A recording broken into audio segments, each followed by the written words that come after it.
They never shouted her name. They didn't write it down. They didn't dare say it in daylight. Because if you spoke her name too loudly, someone might hear. And if someone heard, you might not wake up tomorrow. In the narrow streets of 17th century Paris, where candlelight trembled against stone walls and footsteps echoed like confessions, there was a woman who did not carry a knife, who did not spill blood, who did not need force. She sold something far more terrifying. She sold permission.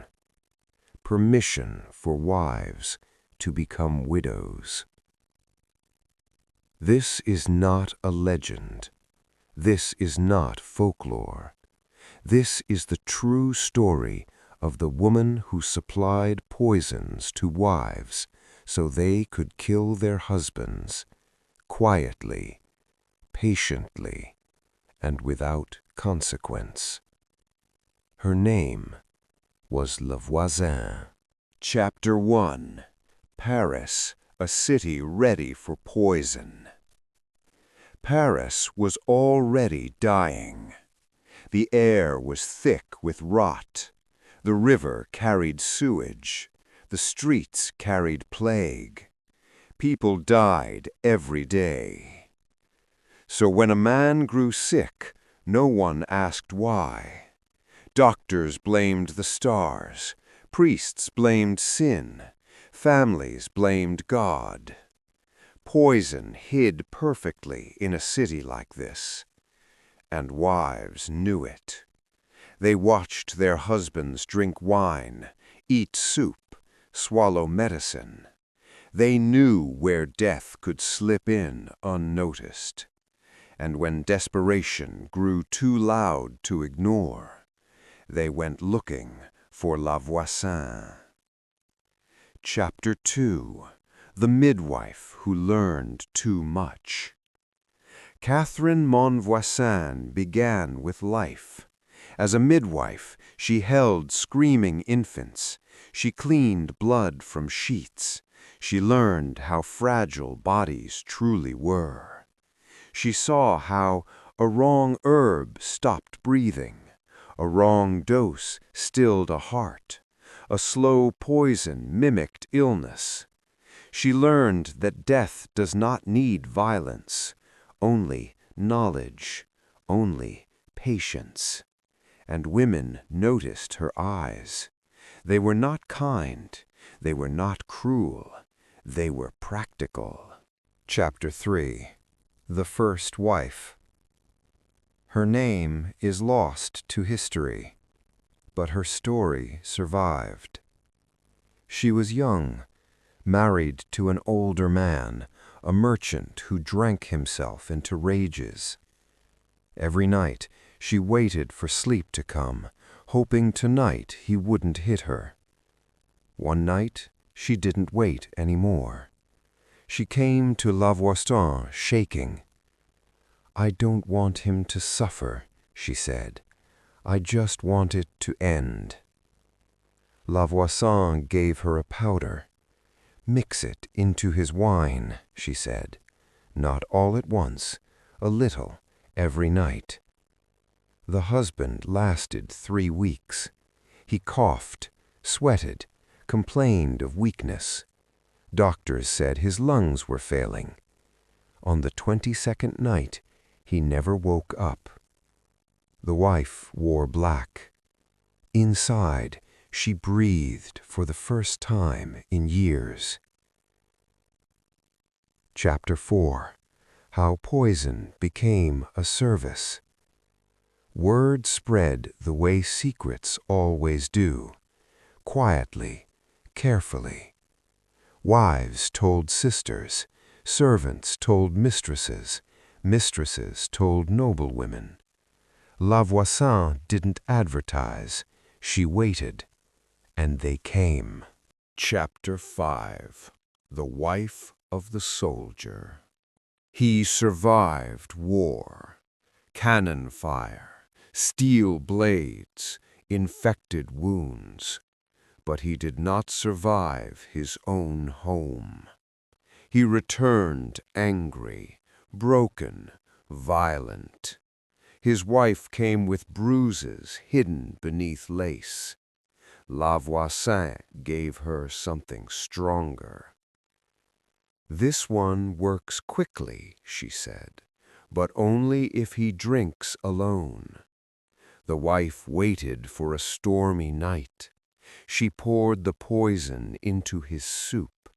He screamed, clutched his chest, collapsed onto the floor he once dragged her across. The neighbors heard thunder. They did not hear murder. Chapter 6. The Noblewoman. She lived in silk, but her marriage was a prison.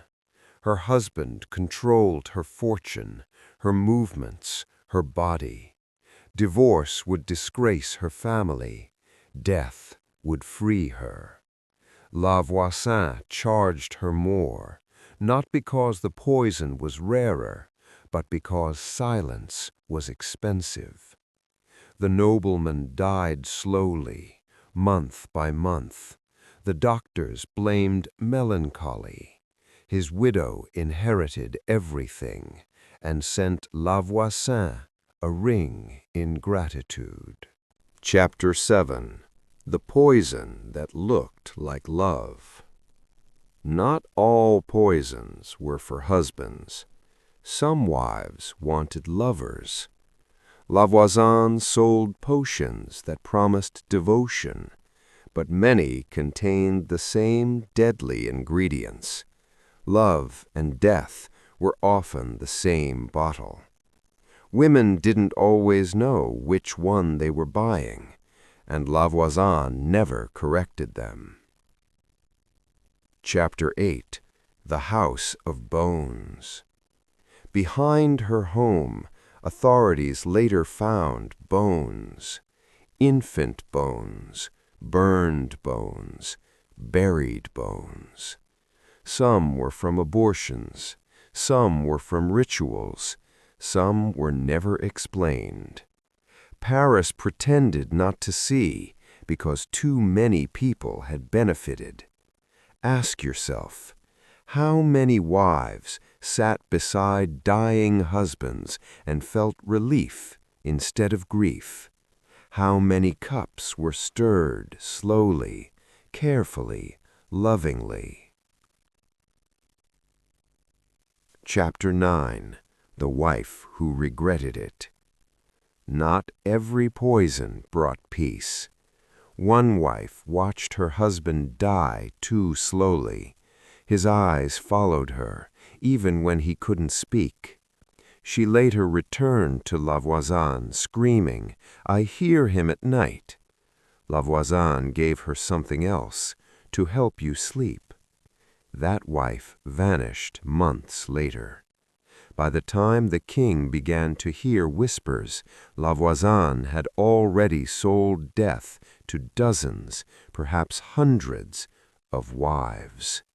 And she was just getting started.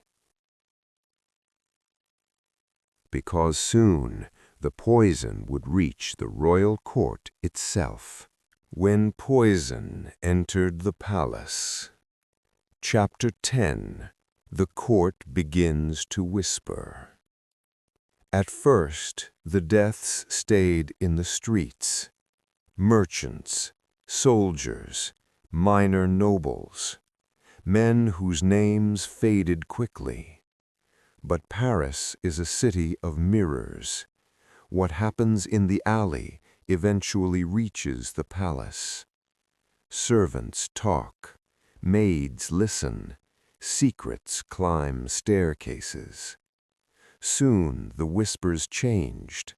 Not "my husband is cruel," but "the king's favorite is afraid." Chapter 11. The King's Mistress. She had everything a woman could want: beauty, power, access to the Sun King himself. But she had a problem. The king's affection was fading, and in the royal court, to be forgotten was a slow death. She did not want poison for the king. No, she wanted poison for rivals. La Voisin provided powders said to weaken other women, cause infertility, bring illness. Several women at court fell sick. One died. Officially, no connection was ever made. Unofficially, La Voisin's reach now brushed the throne. Chapter 12. The wife who poisoned an entire house. Her husband wasn't her only enemy. There was his mother, his brother, his children from a previous marriage. They watched her, controlled her, waited for her to fail. She came to La Voisin trembling. "I want them gone," she whispered. La Voisin did not blink. She gave her multiple powders. "Spread it out," she said. "Different meals, different days." Over the next month, the mother fell ill first, then the brother, then one child. Doctors blamed contaminated water. The house emptied one coffin at a time. The wife inherited everything. No one suspected her. They pitied her. Chapter 13. The poison that killed too fast. One wife grew impatient. Her husband refused to die slowly. She doubled the dose. That night, he collapsed at the table, foam at his mouth, eyes bulging, hands clawing the air. The servants screamed. This death was not subtle. Authorities questioned her. She cried, fainted, blamed fate. She was believed. Women were not thought capable of such violence. That assumption kept La Voisin alive. Chapter 14. Black Masses and Blood Payment. La Voisin's services expanded. Some wives believed poison alone wasn't enough. They wanted certainty. La Voisin promised rituals. At night, behind locked doors, candles burned low. Latin was spoken backward. A naked woman lay on an altar. A priest, real or fake, whispered curses. Sometimes infants were involved, unwanted, unregistered, erased. The wives were told, "Your husband will die. He cannot escape." And often he didn't. Chapter 15. The wife who poisoned herself.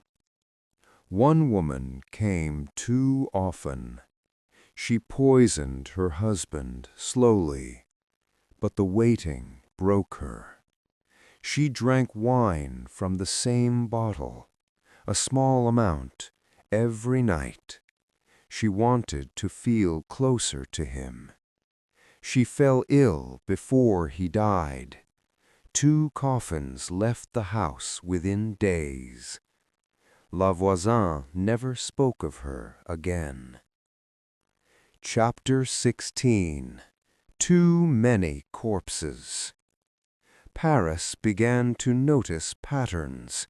Too many widows, too many sudden inheritances, too many deaths with no wounds. The police followed rumors. They followed servants. They followed fear. And eventually, they followed the name, La Voisin. Chapter 17. The Arrest. They came early, before sunrise, before warnings could spread. La Voisin was calm. She asked for time to dress. She smiled. She believed she was protected. She was wrong. Chapter 18. Confessions under torture. They stretched her, burned her, crushed her fingers, and she talked.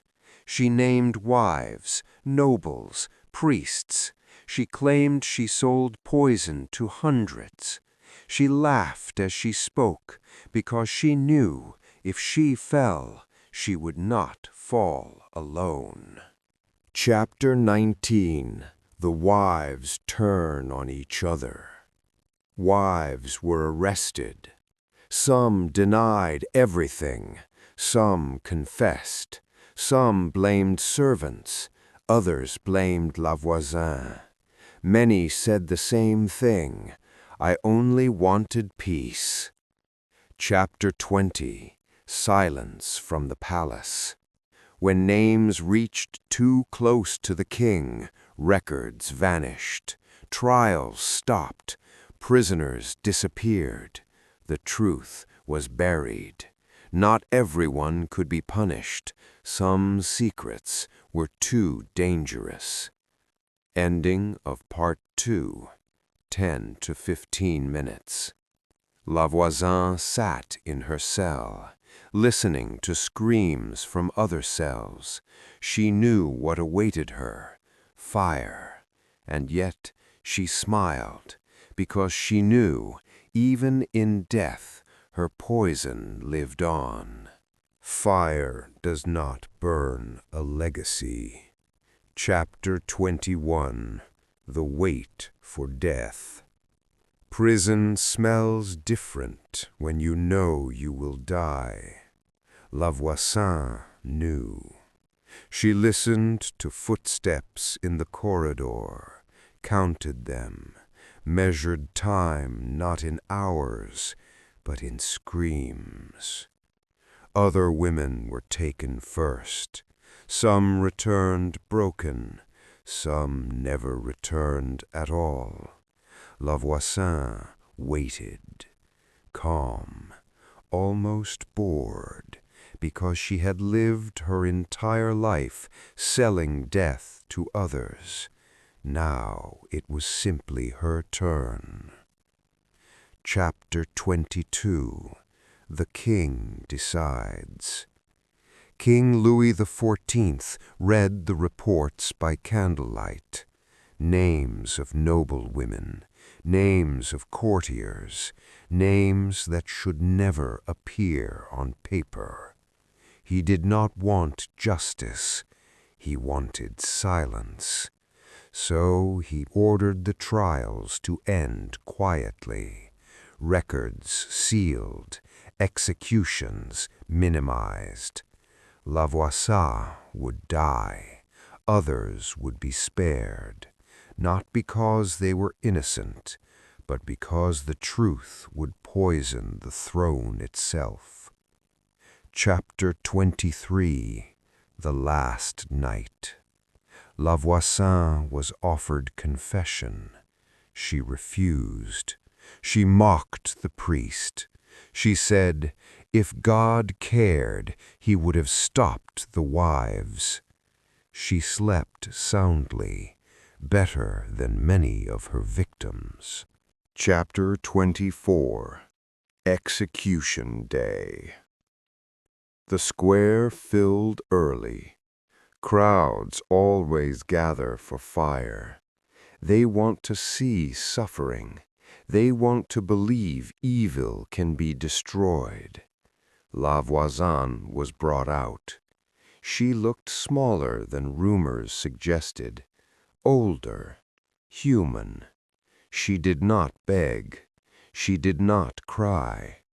When the flames reached her legs, witnesses said she screamed, not in fear, but in rage, because she knew fire could end her body, but not her work.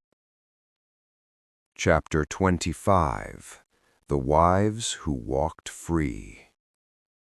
After her death, Many wives returned home. They resumed their lives.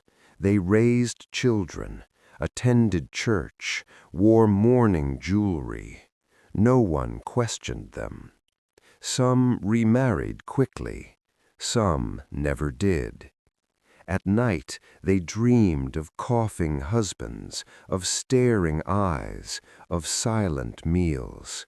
But in daylight they were respected widows. Chapter 26. The Poison That Never Left Paris. The affair of the poisons officially ended. Unofficially, poison never disappeared. It simply became quieter, more careful. Recipes changed, ingredients replaced, methods refined. La Voisin did not invent poison. She perfected its distribution. Chapter 27. Why Wives Poison. Listen carefully. Most wives did not kill for money, or passion, or cruelty. They killed because they had no exit, no divorce, no protection, no voice. Poison became their language, a whisper that could overpower fists. Chapter 28. The Final Wife. Years later, another widow was questioned.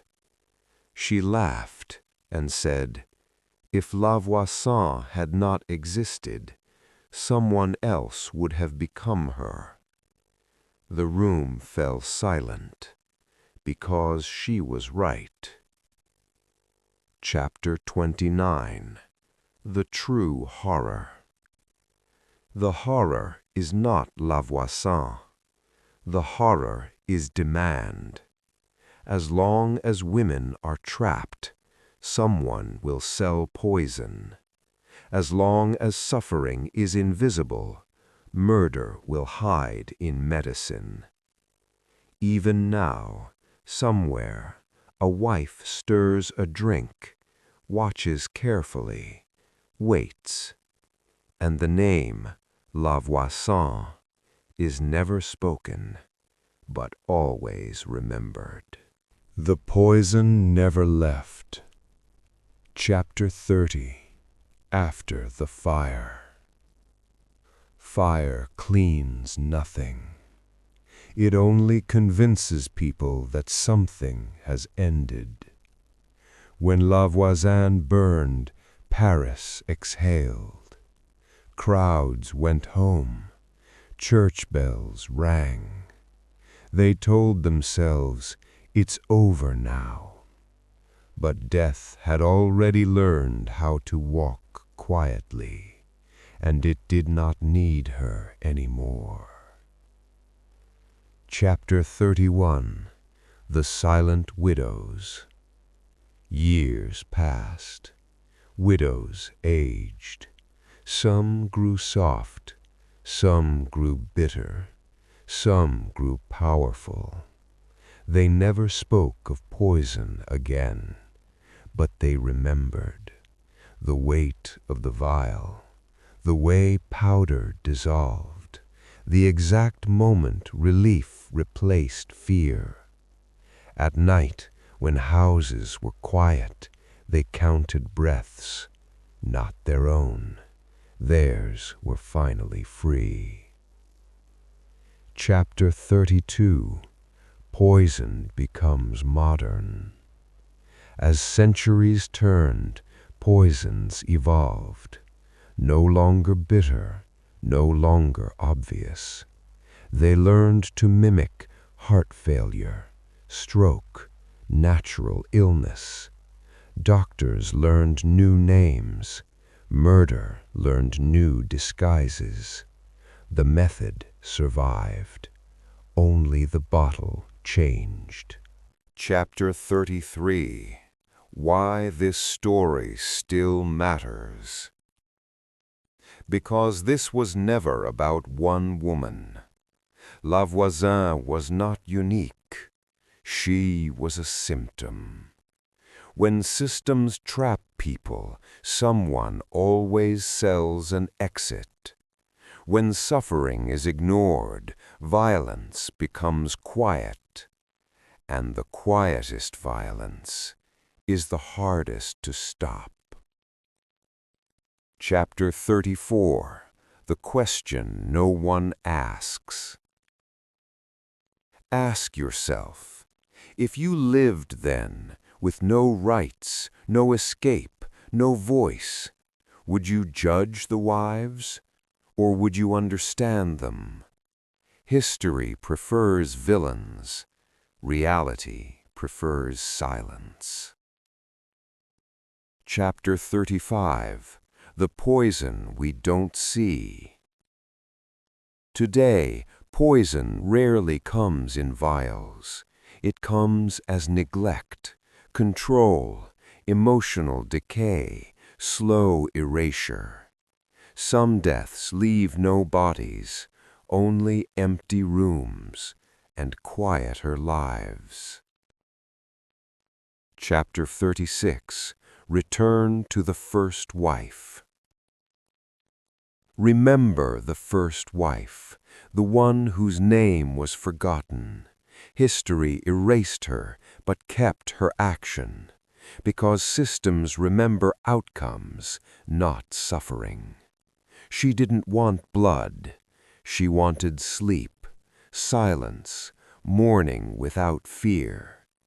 And poison gave her that. Chapter 37. The Final Truth. The truth is simple. La Voisin didn't create murder.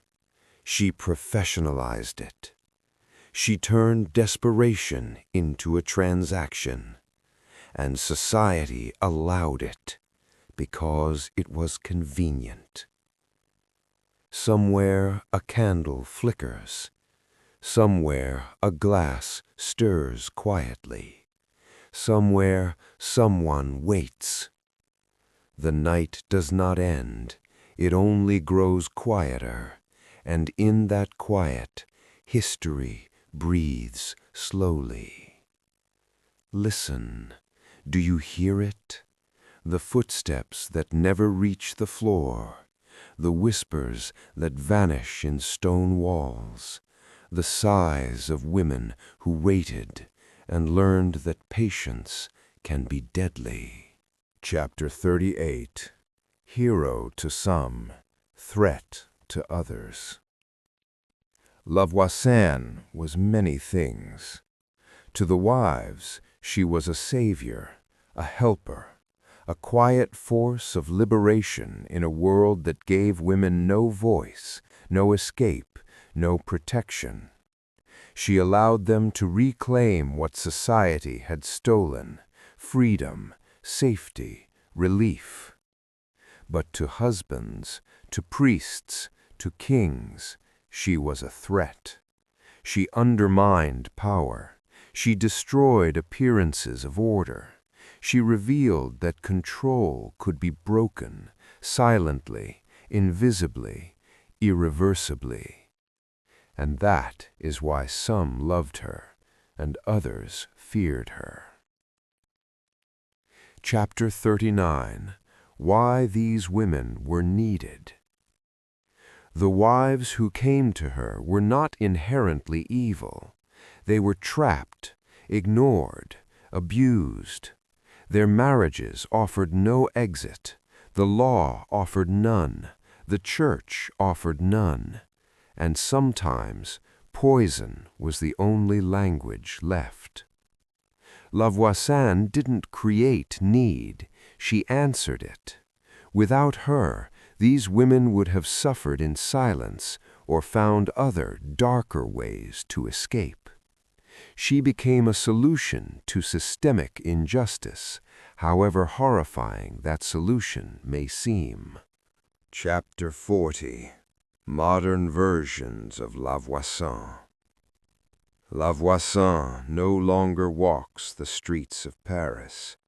Her candles have long since burned out. The smoke has drifted, leaving only ashes. But what she taught lives on, not in vials of powder, not in whispers in alleyways, but in the quiet ways power and desperation collide. Imagine a woman in a modern city, trapped in a marriage that is invisible from the outside. The abuse is hidden. The laws are slow. The systems designed to protect her are indifferent. She looks around her small apartment. Her choices are limited, and she learns, like the women of 17th century Paris, that quiet solutions exist for quiet desperation. Or imagine a corporate boardroom. A woman sees a colleague or superior controlling everything around her, her career, her voice, her reputation. Subtle manipulations, hidden sabotage, poison in emails, in contracts, in whispers. No powder, no poison vial, but the effect is the same. Control is challenged, silently, invisibly. Even in the digital age, the modern La Voisin can hide behind screens, anonymous messages, manipulated images, digital venom sent to destroy lives quietly. She is still the master of desperation, still the provider of escape, still the shadowy threat that society never admits exists. And here is the horror. The world today creates the need, just as it did in 17th century Paris. Isolation, injustice, invisible suffering. People trapped with no voice, and someone, somewhere, ready to provide a deadly solution. Chapter 42.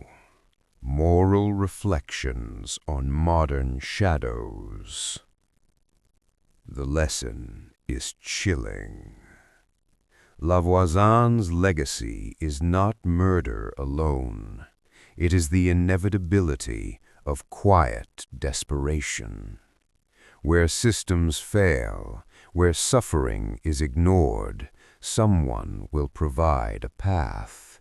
Sometimes terrifyingly clever, sometimes deadly, sometimes invisible. She was never a monster.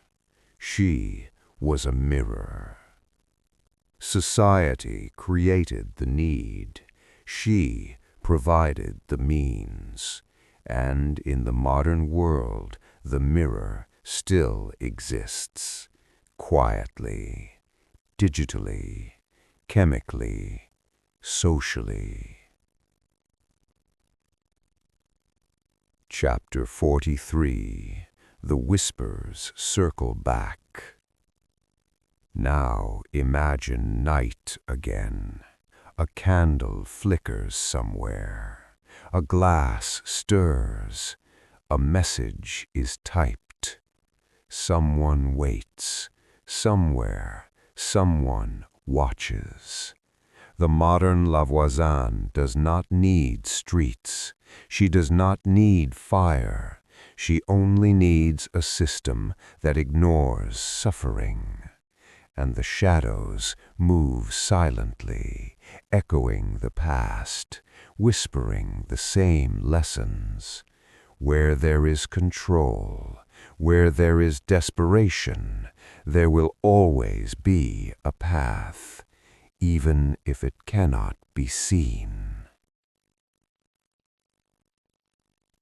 Chapter 44. The Final Reflection.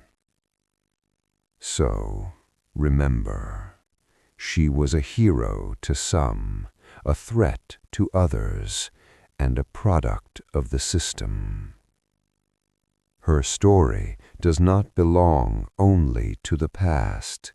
It belongs to anyone who has been trapped, ignored, left with no choice but to fight quietly. And sometimes the fight will take a form we never recognize. The powder may be gone, but the whisper, the shadow, the quiet hand in the dark remains. Chapter 45. When La Voisin stopped being a woman. At some point, La Voisin stopped being a woman. She became an idea that learned how to survive execution, an idea that slipped past fire, law, and memory, because ideas do not burn. They migrate, they adapt, they wait for the next moment when suffering becomes quiet enough to be ignored. And that moment always comes. Chapter 46. The women history doesn't name. History writes down kings. History records wars, but it forgets kitchens at night. It forgets bedrooms with locked doors. It forgets the silence between arguments. Those women are unnamed, the ones who endured, the ones who waited, the ones who calculated every breath because noise meant consequences. They never wanted to be remembered. They only wanted the pain to stop. And when nothing else listened, the shadow listened. Chapter 47. The difference between evil and necessity. Evil enjoys suffering. Necessity endures it. That is the difference no court ever understood. La Voisin did not delight in death. She measured it. She counted outcomes. She observed patterns. She understood that power fears silence more than violence. A scream can be punished. A whisper cannot. Chapter 48. The modern silence. Today, silence looks different. It wears polite smiles, legal language, digital distance. People disappear without dying. Reputations decay without blood. Lives collapse without visible wounds. And still, someone understands how to guide the fall. Not with poison, with timing, with pressure, with invisibility. The shadow learned new tools. Chapter 49. Why society still needs a villain. Society prefers monsters, because monsters mean the system is innocent. If La Voisin was evil, then nothing else needs to change. But if she was inevitable, then the question becomes unbearable. What conditions made her necessary? That question is far more dangerous than poison. Chapter 50. The Wife Who Never Acted. There was always another woman, one who came close, who listened, who held the vial, or its modern equivalent, and then stopped. She went home. She endured, and history never noticed her. But her suffering didn't vanish. It simply stayed alive longer. Not all horror ends in action. Some of it survives in waiting. Chapter 51. The True Inheritance. La Voisin did not pass down recipes. She passed down knowledge. that systems can be bypassed, that power can be undermined quietly, that desperation will always find intelligence. This inheritance has no face, no name, no address, only opportunity. Chapter 52. The Night Never Really Ends. Night has always favored whispers. In darkness, decisions feel heavier, silence feels safer, and consequences feel distant. That is why La Voisin's story belongs to the night, because night is when people stop pretending. Chapter 53. If La Voisin had never lived, another would have taken her place. Different name, different method, same purpose. History doesn't create shadows, it reveals them. Chapter 54. The Final Return. So we return to where we began. A room, a cup, a pause. Not because murder is inevitable, but because ignored suffering is. And wherever it exists, someone will learn how to profit from silence. Chapter 55. The Day After the Story Ends.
Chapter 57. The Women Who Never Met La Voisine. Most women never knew her name. They lived decades later, in different cities, in different countries, but they felt the same pressure, the same narrowing of choices, the same exhaustion of being unheard, the same realization that asking for help often made things worse.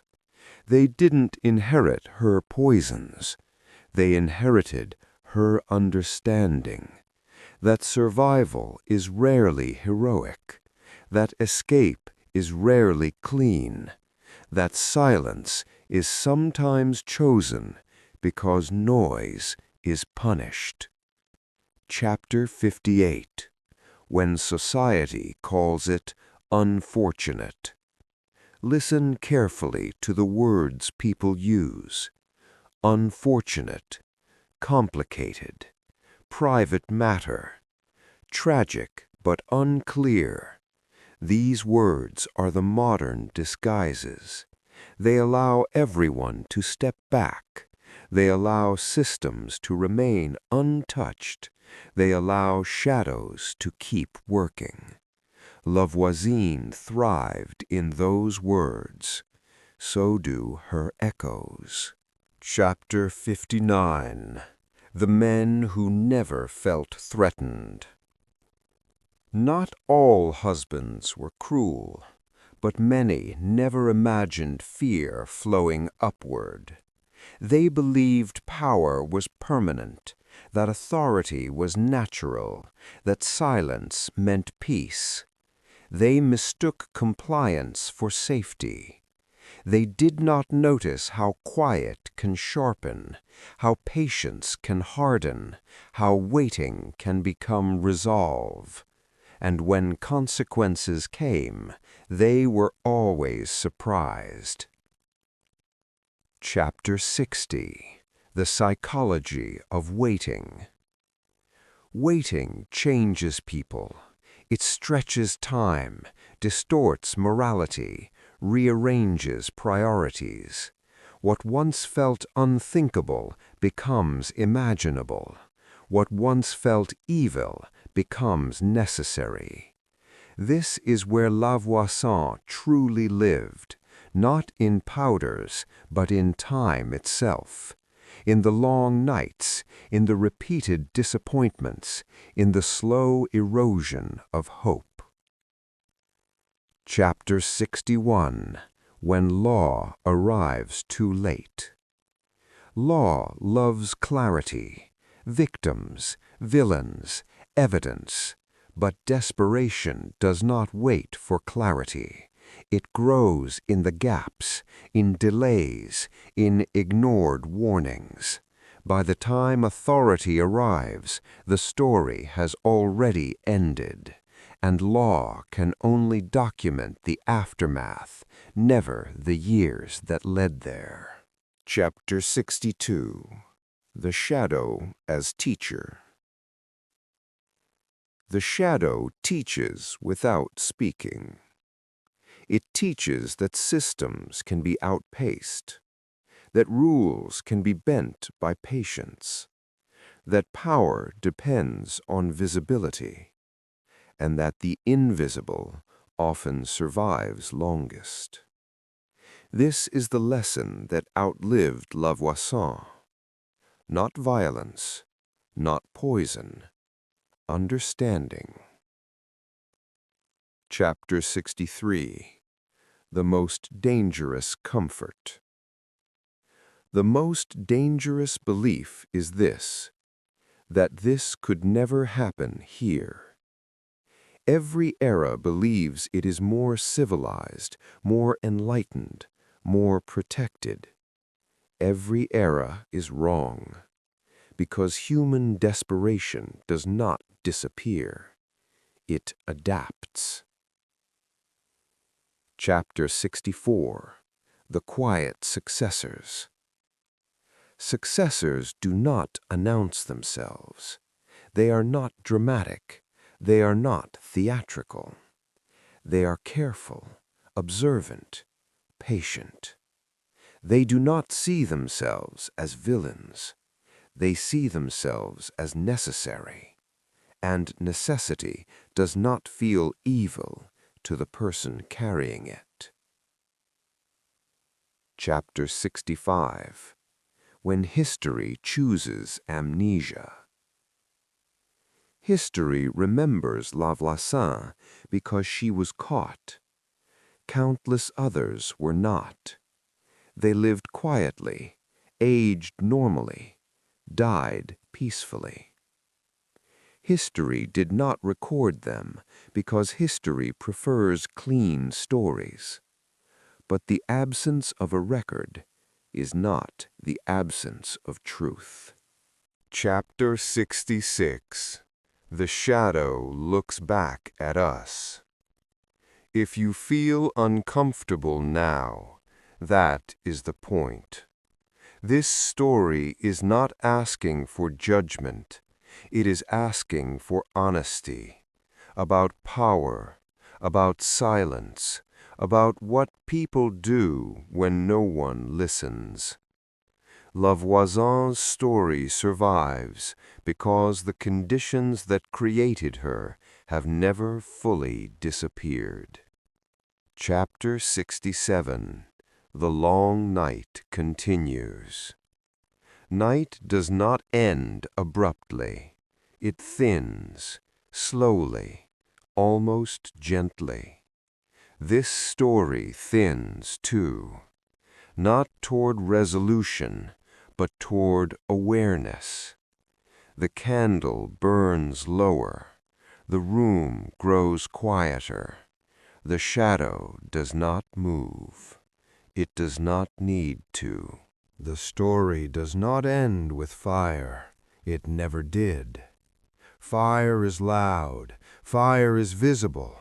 Fire convinces people that something has been finished.